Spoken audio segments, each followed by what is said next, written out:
Alright, hello everyone and welcome to AEW Discussion. I am your host, AEW enthusiast Ducky Duck. In today's episode, I'm going to be discussing AEW Dynamite April 12th, 2023 episode. So, Double or Nothing coming up in May. This episode would be the latest episode on the road to Double or Nothing. Still haven't really heard much from AEW about what they have planned for that show. We see some things being teased. Question is, will they actually stretch out that long? Or will AEW just kind of get it over with beforehand? Speaking of things that should be over before Double or Nothing, how about Matt Hardy, Private Party, and Hook versus The Firm? That is definitely something that should be over before Double or Nothing, even with Jeff Hardy now back in the fold. Great to see Jeff Hardy once again. But as for this episode of Dynamite, well, we had an appearance from MJF, the latest in Darby Allin versus Swerve Strickland, and an AEW International Championship match. And with that, we'll go ahead and get right into the action, starting with Darby Allin versus Swerve Strickland. And this was a great match to kick off the show. There were risks that did not need to be taken for the match to be as good as it was, but that is to be expected with a Darby Allin performance. Dude competes with reckless abandon, and while it is nice to see, as somebody who's a fan of Darby Allin, I do have some genuine concern for his long-term health, but nonetheless I enjoy watching him perform. Even with said unnecessary risk, the tone was right, the action was great, and the interference helped put over the merger between the Mogul Empire and the Embassy. So Swerve Strickland, even in defeat, looked great. Darby Allin was his resilient self, and the fans were into all of it. And then after the match, MJF would come out and cut a promo.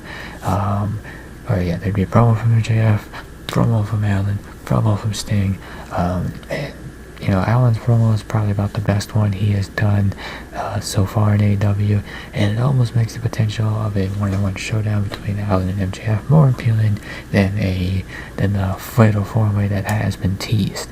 And then you throw in some great stuff from Sting afterwards, which did drag the segment on longer than it needed to, but I think overall it still worked out pretty well. He even teased his eventual retirement, and pretty much the segment as a whole better than whatever last week's segment was supposed to be.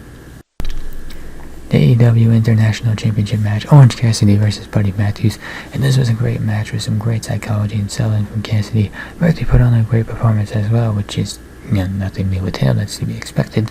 And there are some people, maybe there still are some Cassidy detractors, probably are. I mean, I think every person who is a professional wrestler has people who like him and people who doesn't. I think for the people who don't like Cassidy, they probably don't like him and dismiss him because of his character / gimmick. But if you watch him compete, he's proven that he can have good and great matches against wrestlers of different styles and backgrounds. He is resilient, and that is something that is evergreen, even as the industry continues to evolve. Cassidy, continues to be a workhorse for AEW, and with this match, he has another successful title defense under his belt. Interested to see what he does next week. Does he compete next week? That hand injury is certainly something to monitor.